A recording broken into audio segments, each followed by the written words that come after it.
Hi, welcome to my YouTube video. My name is Dr. Janelle Ott. I teach double reads at Angelo State University in San Angelo, Texas, and I also teach bassoon at Abilene Christian University, Hardin-Simmons University, and McMurray University. Welcome. I'm here to talk to you today about the all-region UIL etudes for 2021 to 2022. I think that's right. I think it's 2021. Anyway, this year's all-region etudes. This video is about specifically selection number 1, which is etude number 16 out of the Mildy concert studies. So, normally, selection number 1 is the selection that is supposed to be the not scary one. It's usually in a friendly key signature that doesn't scare us. Usually it's got a lot of 16th notes in it and not a ton else. And that's kind of what this year's selection number 1 is. It's in the key of E flat major. We don't have any key changes. We do have a fair amount of moving back and forth between bass clef and tenor clef, but that's going to happen every year that we use the Mildy concert studies as the all-region etudes. There are things about this etude that are difficult, and we will talk about them. But before I even tell you what they are, I want to tell you what your strategy for learning this piece is. Are you ready? Learn it slowly, learn it with a metronome. You do not need to try to get this up to tempo right away. You have 6 months. You have until December. If you're doing freshman all region, you usually have until November. But start it slow, get it very, very, very stable with a metronome. Make sure you're generally in tune. And then over time, you're going to slowly increase the tempo. The way you do it on an etude like this with the amount of time that we have is you play it at the tempo, the same tempo on your metronome until it becomes like insultingly easy. And then you find the next tempo where you have to work just a little bit to get it to work, but you're not actually worried about missing anything. And you keep it there until it becomes insultingly easy. And believe it or not, that approach will get you to the tempo you need for this etude in time for all region as long as you start now. Don't start in 2 months. Don't wait for marching band to calm down before you try to even look at this. You need to start now. Even then, if you're an upperclassman, I don't think you need 6 months to learn this etude. I think it's more important that you're practicing it consistently, but if you want it to be rock solid, start it now. So, things that are difficult in this etude.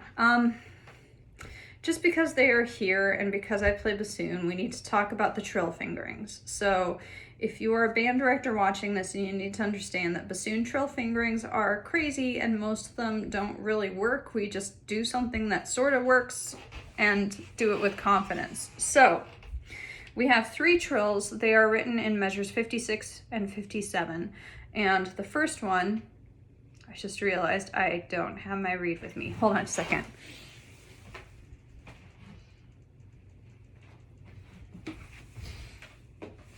Okay, the first trill is a B flat to C trill. So in order to do a B flat to C trill, we use what I actually call the magic trill finger on bassoon, which is like, if you don't know how to do the trill, just try this one. It's your left hand third finger, which for any other instrument, that would be super, super, super difficult to do. But for bassoon, we're just happy we have an easy one. So the other thing you need to know is you start the trill with your C key. That's this one right here. But the trill itself will not work if the C key is down. So you're going to just flick the C key at the very beginning of the note and then get your thumb out of there. I should be able to have my thumb all the way over here when I'm playing a B flat to C trill, like so. Okay, so just this finger. C to D, same thing. You start with your thumb on the C key and then you get your thumb out of the way and you do essentially C to D as if it was an octave lower, just with lots of air support. Okay, and then the last one is D to E flat. So for D to E flat, again, you start with the D key down, but you get away from it almost immediately. And then you can do any number of things to make this one work. You're basically just gonna do the fingering. So D, I like the E flat fingering. Sometimes my students will do this instead. I think it's harder, but it will work. And for me, for just the trill, I'll often just start trilling only my right hand third finger. So here's all three of those, starting with right hand 1, 2, 3. Okay, right hand 2 and 3. And right hand, just your third finger. So right hand 2 and 3 sound almost identical to just trilling your right hand third finger, and it's easier, so that's what I usually do.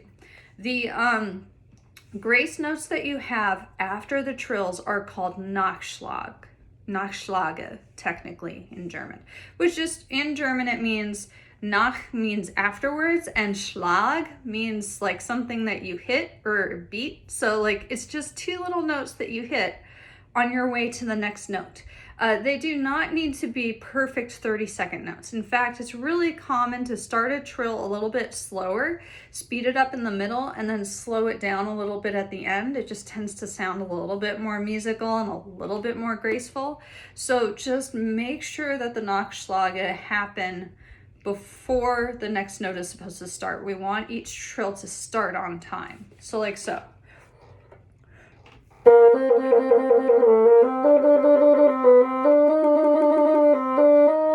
So there, maybe I'm doing them like they're 16th notes, maybe. It's not written in stone. Just make sure the next trill starts on time. And it's supposed to sound graceful. That's the whole reason for the Nachschlag. It's just a more graceful way to end the trill than just going straight from one to the other. Like,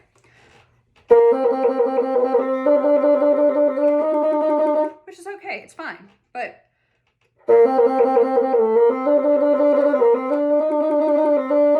it's just slightly more deliberate. Okay, the other thing that happens that I would be a little nervous about is there are a few places, specifically the worst two places are measures 48 and 49, where you do a 3-octave jump between the first two notes of the measure.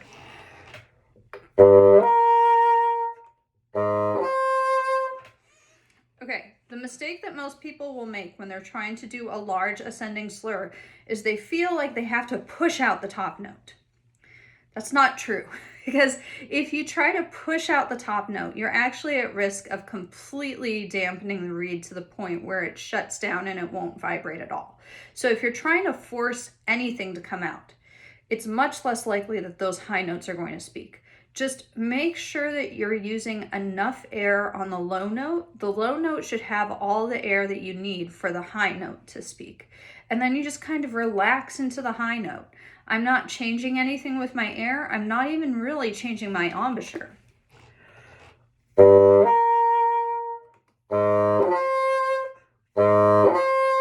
If anything, I'm relaxing my embouchure just a little bit for the high notes. So what I'm telling you to do, and I understand this is difficult advice on bassoon, is not to overthink it. You kind of just take a leap of faith and make sure you start with really good air support, and it will be fine. There are a few measures that are tricky for some reason, and I haven't figured out why. The ending of the piece is something about the ending of the piece. So starting in measure 59, it can be a little bit of a finger twister. Also measures 16 and 17. Those are a little tricky at first, but I've been practicing this etude for a couple of days now, and both of those sections are already starting to even out. Are you going to be able to learn it in a couple of days? I hope not. I have a doctorate in music, and you're a high school student, and I worked really hard to be the player I am today. So like, if you can learn this whole thing in 3 days, that's wonderful. I'm gonna have to go evaluate my major life decisions. So yeah, other than that, it's just the kind of thing that you always run into with Mildy, which is that it's just kind of awkward. Instead of like when Mildy is trying to lead to a note, he'll write the notes above it and the notes below it, so you kind of circle around the note that you're supposed to be playing. For example, measure 5. Let me play it for you slowly.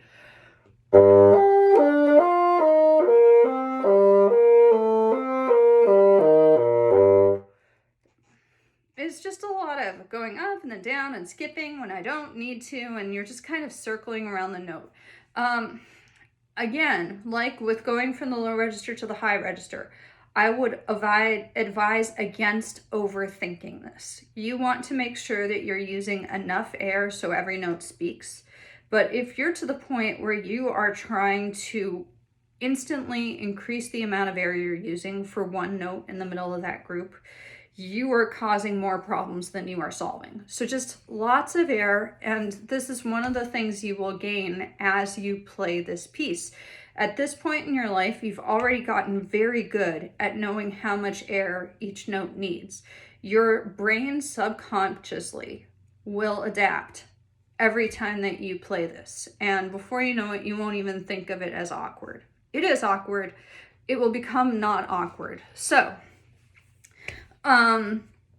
there are a few places in this piece where I would recommend you use the pinky F sharp fingering. So this is a theme in all three of the etudes this year. All three of the etudes, you will need to use the pinky F sharp fingering at some point. So normally when we play F sharp, we have our thumb on that key right there, right below the pancake key. But for pinky F sharp, we use pinky F sharp when we need our right hand thumb to be someplace else right before we play F sharp. So that means when we're going from E flat to F sharp or B flat to F sharp, or back and forth between them. And in that case, what we do is instead of having your thumb down for F sharp, you're going to have your pinky down here. That's not the F key, it's the F sharp key. It's just above the F key. It's a little awkward. You may need to angle your elbow out a little bit just to give yourself a little extra torque, and make sure that you don't forget to half hold when you play it. But there's a reason that it exists, and I have to use it, I would say, more than 10 times in a season, every concert season. So this is a fingering that you need to have in your arsenal. Even just to get through the school year. So where I see that I need to use that pinky F sharp fingering is in measure 16 and also in measure 51. There might be a place that I have missed, that I'm just kind of automatically doing it, but those are the ones that are on my radar. So this is the shortest video I'm producing because it's the easiest one to teach. I don't think it's the easiest etude of the three, but there's not a lot to learning it. You just get yourself with a metronome, keep yourself on the metronome, slowly increase your tempo over time. Check especially the last note of every phrase to make sure you are in tune. The tendency is for the last note of the phrase to be sharp. So if you can stop that and get the last note of the phrase to be in tune, you will be able to get the entire phrase to be in tune because your ear will fill in the gaps. So the recommended tempo for this etude is quarter note equals 84 to 100. I am not going to do it at 100. I'm going to do it at 84 today because I think this one needs more time to get it up to tempo. I don't think 100 is unreasonable for the upperclassmen. But if I were judging this etude, I would much rather hear it slower and all at one tempo with a good sound and fewer to no mistakes than hear somebody try to play it at 100 and just, mess up everything that they do. Don't put yourself on the freight train to chaos. Just keep it under control. You've gotten there when it doesn't feel fast for you to be playing it. You don't want to feel like you're playing it fast when you get in there. You've done a good job preparing if you feel like you're kind of playing it slower and it feels boring to you. Boring sometimes equals control, and you need control to be able to play under all region audition conditions. So I'm going to turn on my metronome so you can hear it with the metronome. I've got it on at 84. Hopefully I'll get through the whole thing right away without any mistakes. If you see a slow fade to me playing this, that's because I messed it up.